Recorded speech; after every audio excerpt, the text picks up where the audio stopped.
Bonjour la toile, ici Mademoiselle Sou et aujourd'hui c'est la partie 2 du rangement et de l'organisation de mon atelier, donc cet espace-là. Donc c'est parti, on y va! Alors, aujourd'hui on va finir de ranger et d'organiser tout cet espace-là et en plus de ça il y aura un room tour où je vous montrerai tous les tiroirs et tous les rangements de mon matériel artistique. Sauf la table qui est devant moi, donc celle qui tient la caméra, que je vous ai montré dans la partie 1, donc je vous conseille donc d'aller la voir si vous ne l'avez pas encore vue. Pour vous remettre en tête un petit peu l'historique de cet espace, ici c'était des combles qui n'étaient pas aménagés à proprement parler, il y avait juste un tout petit peu d'isolation avec un tout petit peu de lambris, mais partout ici, et c'est tout. Donc on a dû refaire le sol, donc le poncer, le traiter, le vernir, on a dû isoler, mettre après du lambris par-dessus, on a changé les Velux, on a dû aussi bouger, surtout beaucoup enduit les murs et ensuite je les ai repeints parce qu'ils étaient criblés de balles, oui, de balles. L'ancien propriétaire s'amusait à tirer dans les murs, chacun son loisir.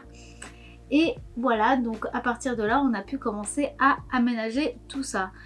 Mais avant d'aménager, il a fallu aussi trier ses affaires et donc il a fallu déjà que je fasse un gros tri avant d'aménager tout cet espace-là.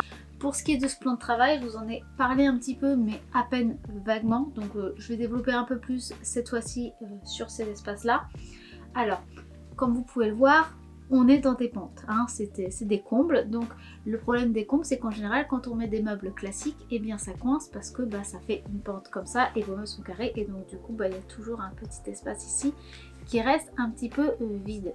Ce qu'on ne voulait pas, bien entendu, nous dans notre organisation, on voulait essayer de gratter le plus possible, tout simplement pour mieux ranger et surtout pas enlever de l'espace qu'on avait au milieu pour justement pouvoir circuler aisément. Pour cela, on a fait toute une structure en bois, donc vraiment une structure en bois qui nous sert en fait d'ossature, et à partir de là on a fait des sections pour déjà demain solidifier le dessus pour pouvoir mettre un plan de travail, mais en plus pour pouvoir avoir chaque section et avoir des tiroirs ou des étagères pour tout ranger. Au milieu, on a fait deux grands tiroirs qui font toute la hauteur avec deux séparations, une pour le bas et une pour le haut. Et ainsi, ça permet de tirer et d'avoir les peintures ou les gros objets de moulage, de sculpture, d'accessoires, de bricolage, etc. Pour ce qui est des côtés, pour l'instant, on est resté sur un tiroir en bas et en haut, on a laissé ça en étagère. Tout simplement, par exemple, pour la partie qui suit que vous verrez tout à l'heure, il y a énormément de rouleaux, que ce soit pour des rouleaux de peinture, pour du bourre-plat, de l'EVA. Quand on fait du cosplay ou quand on fait de la peinture, avoir des rouleaux c'est quelque chose de commun et ça prend beaucoup de place. Et avec les combes, comme on a une grande profondeur, c'est pratique de pouvoir tout enfiler dans la profondeur. De ce côté-là, j'ai fait exprès de laisser aussi un espace parce que je voulais pouvoir mettre tous mes papiers et pouvoir peut-être mettre par exemple un scanner, une imprimante, ce genre de choses pour mon côté vraiment artistique pour pouvoir travailler. Bon, pour l'instant c'est pas au point, mais on en est au rangement des papiers et justement à terme j'aimerais bien avoir différentes petites étagères et peut-être petits tiroirs, mais chacun bien séparé parce que le papier c'est lourd et franchement c'est même plus lourd que des fois que les peintures et ce genre de choses, ça pèse vraiment lourd. Je me répète, mais voilà, donc c'est pour ça qu'on essaie de faire ça au mieux et on n'allait pas se casser vraiment les pieds à faire des énormes tiroirs alors qu'on savait que ça allait pas durer dans le temps. À partir de cette structure, on a donc mis, comme je vous ai dit, un plan de travail et pour avoir une finition propre, on a rajouté une finition ici et un petit retour. Ce qui permet de bien boucher tous les trous pour que s'il y a des choses qui roulent, eh bien ça ne tombe pas derrière et qu'on soit coincé pour pouvoir le récupérer. On a pensé à ce petit détail parce que sinon ça peut être très chiant. Et en plus, ça nous permet d'avoir un support pour poser des petites décorations ou du matériel qui est là en attendant par exemple. Et ça peut être aussi très pratique pour accrocher des lampes qui sont en pince ou une caméra ou ce genre de choses. Donc pour filmer, c'est quand même pratique. À partir de cette structure-là, on a pu donc tout organiser correctement. Et c'est là où enfin je vous laisse avec le rangement, avec ma moi du passé. Alors je vous laisse et bonne vidéo. Donc déjà on ouvre le premier tiroir. Au-dessus c'est la peinture. toutes les peintures que j'ai. Maintenant, ça c'est à peu près bien rangé, il y a encore 2-3 petites retouches, mais c'est surtout le dessous qui nous intéresse. C'est la partie bricolage, toute la partie avec les pots, la sculpture avec la cire, mais voilà, avec le temps, tout s'est un peu cassé la tronche, donc on va tout enlever.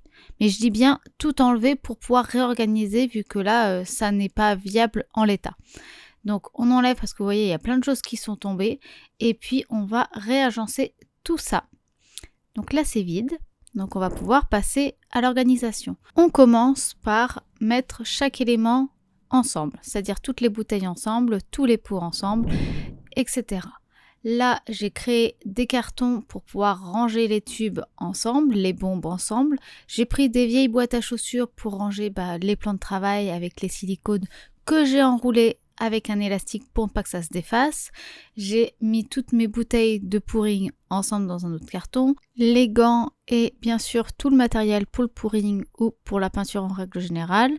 J'ai mis tous les pots, les gobelets dans une boîte, comme ça ils sont tous à portée. Voilà, j'ai mis bien sûr tout ce qui est mélangeoire, spatule, etc. dans un autre. Et là c'est le grand carton pour tout ce qui est bricolage en règle générale, mais j'ai fait des sections encore une fois avec des cartons. Et maintenant, on va pouvoir tout ranger dedans. Donc j'essaie d'organiser ça façon Tetris pour bien tout réagencer.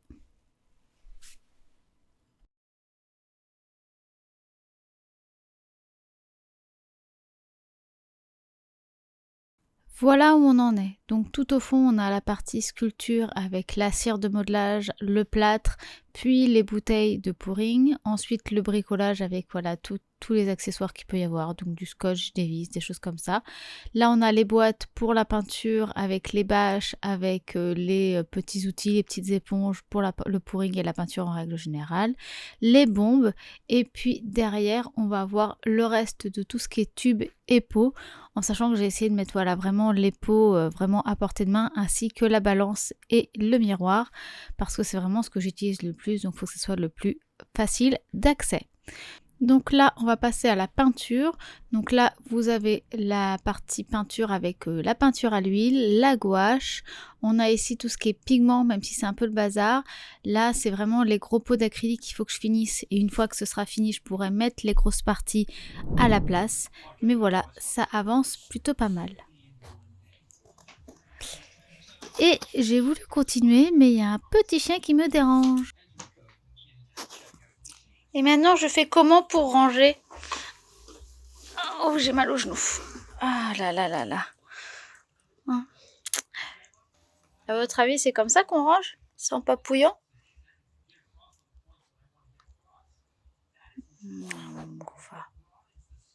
Plus sérieusement, on va passer au coin de la honte. Donc j'ai commencé déjà à enlever tout ce qui est traîné par terre et on va continuer à enlever ce qu'il y a dedans. Là, c'est la partie couture, donc il va falloir que j'enlève. Mais par contre, tous ces tubes-là, vous voyez, ça va être arrangé ici aussi. Donc il va vraiment falloir que j'organise tout ça dedans et je vais me servir du plan de travail pour vraiment organiser, mais il ne faut pas que ça s'entasse. Là, le tiroir, c'est un tiroir avec que des fleurs, mais vous voyez, dès que j'essaye de l'ouvrir, ça coince et il y a tout qui commence à tomber au fur et à mesure. Donc il faut vraiment que j'organise. Un petit coucou. Comme toujours, il va falloir déjà que j'enlève tout et que je fasse des sections pour vraiment savoir quelle quantité j'ai de chaque élément. Donc les sacs avec les sacs en papier avec les sacs en papier, les toiles avec les toiles, le Worbla avec le Worbla et la mousse EVA, etc., etc.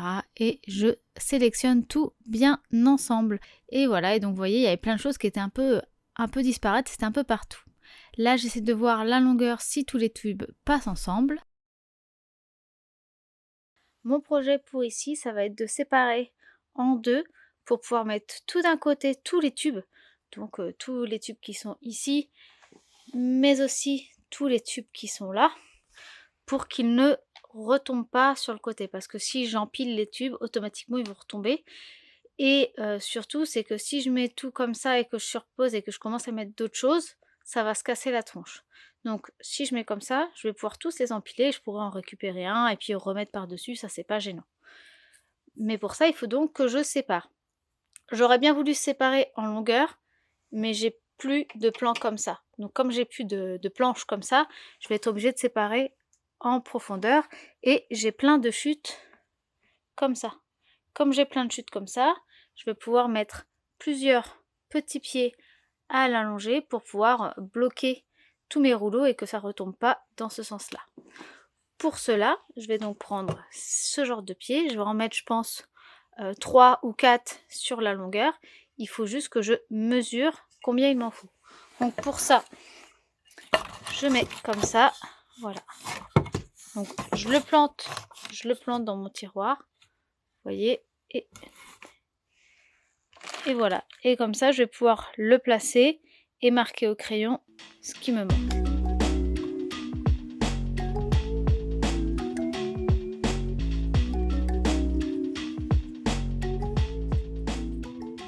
Je viens de transposer cette pièce-là sur une plus longue. Je vais avoir 4 morceaux, ce sera largement suffisant.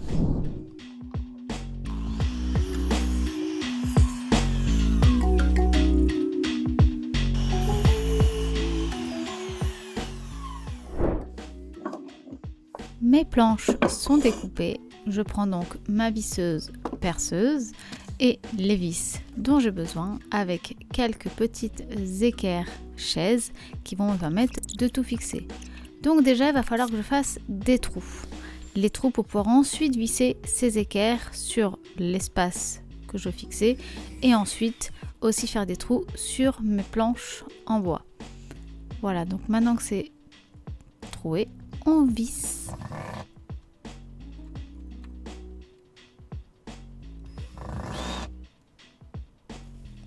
Je le fais en 2 temps parce que c'est plus simple pour fixer, parce que c'est pas toujours très évident. Voilà, maintenant on va pouvoir visser, sachant que j'ai déjà fait des trous au préalable, ce qui me permet de placer ma vis avant de visser. Maintenant, je n'ai plus qu'à mettre tous mes tubes, donc réfléchir auxquels je mets en dessous. Par exemple, je vais mettre les plus longs en dessous parce que comme je suis dans une pente, plus c'est bas, plus la pente est profonde.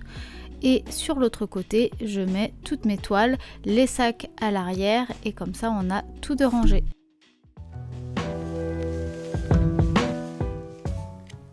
Et donc, voilà le résultat. Alors, ici, c'est le tas à jeter, mais pour ça, il faut déjà que je puisse aller à la déchetterie. Donc pour l'instant, ça reste là parce que j'ai pas de place à la cave, mais ça, c'est vraiment à jeter, donc on ne le compte pas. Mais à côté de ça, voilà. Le coin de la honte est devenu un coin très correct. Alors j'ai rangé vraiment les tubes comme j'ai pu avec ceux en dessous parce que c'est là où je pouvais aller le plus au fond parce qu'ils sont vraiment très longs. Là, ici, du coup, il y a toutes mes toiles de peinture. Puis derrière, il y a mes tabliers, il y a les nappes et puis ensuite, il y a les chutes de Worbla et de mousse. Mais c'est quand même assez facile à enlever au besoin. Donc là, voilà, on a vraiment tous les tubes. Alors, c'est pas forcément le plus pratique pour attraper, mais là, vu le système que j'ai, c'est ce qui est le plus simple. Avant, ça s'entassait ici et c'était toujours une catastrophe parce que je pouvais plus ouvrir ce tiroir-là. Au moins, là, maintenant, c'est vide. Il me reste juste le sac plastique ici avec des plumes. Mais pour l'instant, il faut que je m'achète un autre vase où je pourrais mettre les plumes et les fleurs séchées qui sont d'ailleurs derrière. Qui sont justement là, comme vous pouvez le voir. Donc c'est à venir. Mais voilà, en attendant, ça reste là, ça ne gêne pas. Il me reste cette lumière-là qu'il faudra que je personnifie. Donc ça, ce sont les projets à venir. Parce que c'est une vieille lampe que je garde, mais que j'utilise pas. Donc je veux la personnifier, la modifier pour la rendre. Ça, c'est un futur projet aussi qui est en cours. Ici, c'est un espace lumière UV avec la lumière qui est là pour la résine UV, pour quand je fais des choses avec de l'UV, donc comme par exemple du cyanotype ou ce genre de choses. Et j'aimerais bien me créer une boîte, mais ce sera pour une prochaine fois. Ce sera certainement une vidéo adaptée à ça, donc pour l'instant, ça reste comme ça. Je me suis créé, voilà, un petit espace ici. Comme ça, ici, c'est là où je filme généralement pour faire mes vidéos sur Instagram. Et puis, voilà, j'ai installé quelques pourrings, quelques peintures aux alentours. Voilà. Et donc, voilà ici. Voilà. C'est vraiment mon espace favori. J'avais teinté justement ça en arc-en-ciel parce que je trouve que ça rend vraiment bien. Ça amène vraiment une texture. Et puis voilà, ici donc j'ai mis toute une petite décoration avec des pots que j'ai recouverts de cordes, des fleurs séchées. Et puis je pense que quand je filme en général, je les redescends ici pour que ça soit plus joli. Mais c'est plus pratique ici quand je ne les utilise pas, c'est plus joli, ça habille un petit peu le cadre. Là, ça c'est ma lumière. J'ai caché le câble derrière l'étoile. C'est vraiment pratique, au moins comme ça, ça ne se voit pas. Et puis là, par exemple, vous voyez, j'ai laissé pas mal toutes mes bouteilles de pouring à portée de main. Comme ça, quand je fais mon pouring, c'est juste à côté. Donc, à partir du pouring, on arrive à mon espace dessin pur. Donc, c'est vraiment là que j'aimerais travailler à terme avec ici une chaise, mais je ne l'ai pas encore. Ça viendra dans les prochains achats. En fait, pour l'instant, je me sers de celle-là, mais qui est un peu haute. Voilà, donc là, il y a vraiment tout mon espace avec, voilà. Là, c'est toutes mes encres qui sont en arc-en-ciel parce que je trouve ça vraiment beau. C'est le système pour l'instant que j'ai trouvé le plus simple pour moi. Donc voilà, donc là, c'est vraiment le système avec les lampes qui sont là, qui peuvent se modifier. Avec ici tous mes stylos, là mes pinceaux, mes feutres, les outils de sculpture, encore des outils de sculpture et commençant avec des petits critériums. Et là, tout ce qui est bricolage, donc ciseaux, pinceaux bien particuliers, abîmés, cutter, stylo à cire, enfin voilà, vraiment le brouillon. Mes petits bonhommes pour quand je fais du dessin d'anatomie. Alors ça, c'est un pot assez gros, il n'était pas prévu d'être aussi gros, et dedans, je mets en fait un rouleau de papier toilette. C'est vraiment pratique pour avoir des mouchoirs à portée de main continuellement pour quand on fait de l'aquarelle, c'est vraiment pratique, ou de l'encre. Ici vous pouvez voir ici et ici qu'il y a du matériel. Alors c'est pas du matériel que j'utilise pour l'instant, c'est du matériel que je vais tester dans une prochaine vidéo. C'est du matériel que j'ai acheté chez Action. Mais je pense quand même qu'à terme je rajouterai certainement du système de rangement de ce côté là. Alors attendez, je vais me reculer, voilà. Mais je pense qu'à terme ici je mettrai des systèmes de rangement là, et ici je mettrai toute une façade ici avec plein de petits rangements. Mais bon, ça ce sera déjà pour une prochaine vidéo. Je trouve qu'on a déjà quelque chose de bien clean. Là ici c'est du matos dans une petite boîte, c'est des déchets. Ce sont des déchets mais que je me servais pour créer des choses pour un atelier que je vais animer en avril. Et puis voilà, donc là il reste encore des boîtes, mais bon, on va voir ça après. Et maintenant on va passer à comment j'ai organisé tous mes tiroirs et placards. Donc, tout ce qui est rangé ici, ça va être soit du gros bricolage qui peut servir à mon conjoint. Donc ici, vraiment des choses qu'on n'utilise quasiment jamais. Ici, ça va être vraiment tout ce qui est pistolet à colle, agrafe, agrafeuse murale. En dessous, c'est tout ce qui est perceuse, décapeur thermique, sèche-cheveux, ce genre de choses. Là, c'est tout ce qui est scotch. Tous les scotch qu'on peut avoir. Et à partir de là, ici, c'est ce qui est vraiment à portée de main quand je suis dans mon bureau. Donc, c'est tout ce qui est crayon. Tous les crayons que j'ai et toutes les gommes que j'ai. Là, c'est tout ce qui est crayon de couleur pastel gras, pastel sec. En dessous, ça va être tout ce qui est à découper. Donc, les cutters, les ciseaux, les compas, ce genre de choses. Là, c'est vraiment, par contre, toute la partie électronique. J'aurais pu le mettre plus haut, mais en fait, j'ai préféré le mettre plus bas tout simplement parce que c'est pas ce qui est à portée de main. Je voulais vraiment que les tiroirs qui soient là soient vraiment ceux que j'utilise quand je dessine. Et tout en bas, c'est ce qui est bougie. En fait, tout ce qui est feu, briquet, bougie pour quand on en a besoin, pour la couture, pour le craft, ce genre de choses. Et là, c'est vraiment axé dessin. Alors, je vous montre.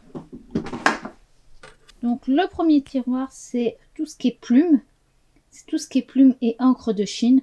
Donc c'est vraiment uniquement de la calligraphie ou des ancrages classiques comme on faisait dans le temps avec Gustave Doré, ce genre de choses. C'est une technique que j'aime particulièrement, même si depuis quelques années j'utilise quand même plus les feutres. Mais la plume, ça reste un outil que j'aime beaucoup. Ensuite, on a... Alors c'est un peu délicat, mais voilà. Ensuite, on a tout ce qui est Posca. Marqueur indélébile, parce que c'est quelque chose qui peut être aussi très très pratique. Donc voilà, j'ai essayé de classer les Posca ici et les marqueurs indélébiles ici. Et ici on a les feutres à tableau, parce que maintenant que je fais des cours, c'est très pratique d'avoir des feutres à tableau. Voilà. Alors, ça c'est quelque chose que j'utilise quasiment jamais. D'ailleurs, je pense pas que c'est l'emplacement qu'ils vont garder parce qu'ils sont trop hauts pour être à cet endroit-là, parce que c'est pas quelque chose que j'utilise souvent. Mais c'est des peintures Citadel. Ce sont des peintures qui servent pour les figurines, ce genre de figurines justement. Et c'est quelque chose que j'aime beaucoup, mais que je n'ai jamais eu le temps de développer véritablement. Et donc, c'est quelque chose qui reste en suspens. Et derrière, on a avec l'outil qui est là, c'est-à-dire c'est toutes les peintures d'aérographe que j'ai avec mon aérographe. Ça par contre c'est quelque chose que j'utilise beaucoup. C'est quelque chose que j'utilise souvent quand je fais du craft, parce que ça va beaucoup plus vite, et pour amener des dégradés, étant donné que c'est un peu une obsession chez moi, c'est vraiment très bien. Hop. Ensuite, on a cette place là qui est vide. Il va vraiment falloir que je l'arrange un petit peu parce que pour l'instant c'est vraiment le bazar. Mais voilà, au moins s'organiser entre guillemets, c'est que là c'est tout ce qui est aquarelle, encre et maintenant, depuis très peu de temps, le cyanotype. C'est quelque chose que je rêve d'utiliser depuis des années. C'est une réaction chimique qui se fait entre la peinture qui est là, donc les deux produits qu'on mélange, et la lumière UV, et on fait apparaître le bleu grâce à la lumière UV, et il faut donc cacher des parties pour faire apparaître des choses. Et la marque Jacquard, donc qui fait les produits qui sont là, ils ont aussi créé ce produit là avec différentes couleurs, donc là du marron et là du teal, donc enfin turquoise, bleu canard, ce genre de couleur. Encore une fois, c'est vraiment une couleur que j'aime beaucoup. Et on peut aussi s'en servir justement pour amener des couleurs toujours dans le technique de cyanotype. Mais on verra ça plus tard, le temps que je teste justement. Ensuite, on a ce tiroir là qui est un tiroir beaucoup plus, disons, bureautique, avec les petites pinces, les attaches parisiennes et les petites punaises, la colle, la petite agrafeuse, les tubes de colle derrière, enfin voilà. Ça c'est vraiment la bureautique pure. Et le dernier qui est les règles, parce que c'est très utile quand même, il faut bien se l'admettre. Et aussi ici, tous les feutres que j'utilise de temps en temps, quand j'utilise pas cette boîte là, ou cette boîte là, ou cette boîte là. Bref, vous l'aurez compris, j'aime vraiment beaucoup les Unipin. C'est vraiment ce que j'utilise le plus pour mes illustrations. Donc là, c'est pas encore rangé, c'est encore des boîtes. Ça va partir dans la prochaine vidéo, donc ça va partir d'ici demain. Donc vraiment, ça, il n'y a pas de souci avec ça. Là, voilà, donc là on a tout l'espace papier comme je vous avais montré précédemment, donc avec les papiers spéciaux, les illustrations en cours. Là c'est vraiment les choses au fond qu'on voit pas, que je n'utilise quasiment jamais. Et puis là c'est tous les projets finis ou en cours aussi que je garde à portée de main. Et là, hop là, voilà, donc là j'ai classé tous mes papiers, toutes les pochettes et tout qui sont très grandes là-dedans. Là, c'est le scanner et la table lumineuse. Comme ça, c'est toujours à portée de main facilement. Et là, c'est du rhodoïde, du papier calque et de quoi découper avec les planches à découper. Ici, un miroir, une palette plastique pour pouvoir faire des mélanges.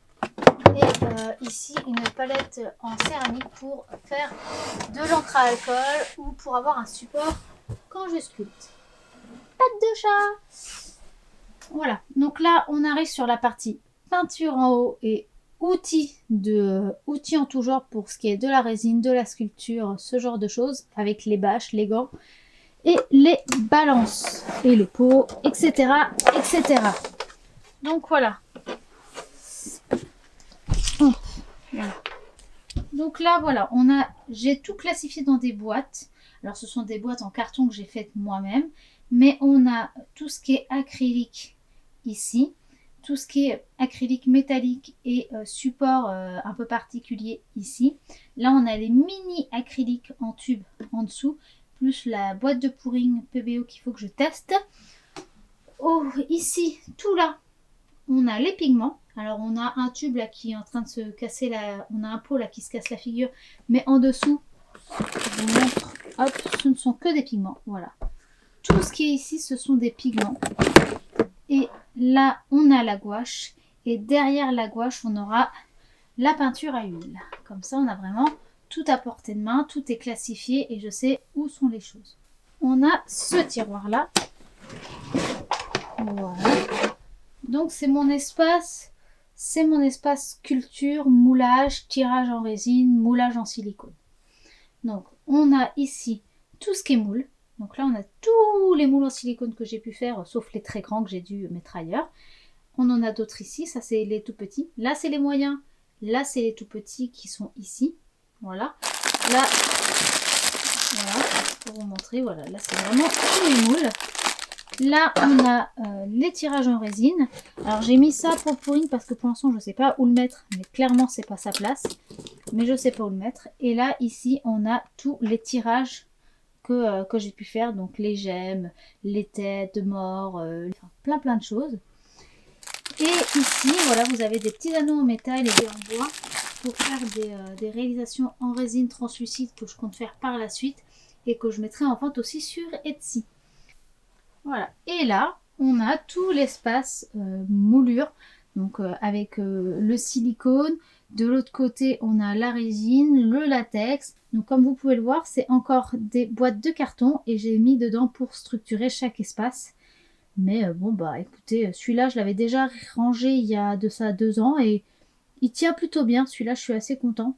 Puis les produits, je suis en train surtout de terminer tous mes produits qu'il y a là, parce qu'ils sont en train de périmer au fur et à mesure. Donc il y en a certains que j'ai perdus, d'autres que j'ai réussi à garder. Donc voilà, donc il faut vraiment que je les finisse. Sinon je vais devoir tous les jeter. Le dernier, mais pas des moindres, on se retrouve ici. Avec justement, voilà, la dernière chose que j'ai fait, qui est le rangement des rouleaux. Le rangement des toiles avec derrière les chutes de mousse et de Worbla, avec ensuite les nappes, les tabliers et les tote bags à peindre, puis les toiles de peinture. Et ici nous avons toutes les fleurs, toutes les fleurs, que ce soit les fleurs en tissu que des fleurs séchées comme celle-ci qui sont rangées. Voilà. La seule chose qui n'est pas dedans, les seules choses qu'il n'y a pas dedans, c'est les fleurs séchées qui sont ici avec les plumes que je mettrai très certainement ici dans un grand bouquet pour justement faire une petite décoration, mais que je pourrais petit à petit vider pour ranger. Et puis voilà. Mais on est plutôt pas mal. Pour ce qui est des tiroirs ici, ils sont pas pour l'instant organisés convenablement, ils sont rangés, ils sont organisés à l'intérieur puisqu'ils ont chacun leur propre boîte, etc. Mais ils ne sont pas bien placés, je pense, dans le système. Tout comme d'ailleurs ce tiroir-là, il n'est pas bien organisé pour le moment. Ça va venir avec le temps parce que je ne sais pas encore comment les agencer, vu que je ne me suis pas encore beaucoup mise à travailler ici avec tous ces outils puisque je n'y avais plus accès. Donc on va pouvoir découvrir ça maintenant au fur et à mesure de mes années. Voilà. Cette vidéo est maintenant terminée. J'espère en tout cas qu'elle vous aura plu, qu'elle vous aura diverti, inspiré et donné un petit peu l'envie de ranger et de réorganiser vos affaires. Si c'est le cas, n'hésitez pas à la liker si ce n'est pas encore fait. Vous pouvez comme d'habitude commenter, partager, liker la vidéo, ce qui m'aiderait un petit peu à me faire connaître et surtout à me motiver à vous faire d'autres vidéos. Et puis moi je vous dis à très bientôt pour de nouvelles créations et je vous fais des bisous. Bye! Cette robe là c'est moi qui l'ai réalisée, je l'aime énormément. Je l'ai faite avec des chutes de tissu et franchement je l'adore. Et je me dis que je vous ferai bien une vidéo avec un autre tissu dans le même modèle pour vous montrer comment la faire. Pour ça, n'oubliez pas de vous abonner à la chaîne, de vous abonner aussi à mon Instagram et comme ça vous aurez toutes les informations en temps et en heure.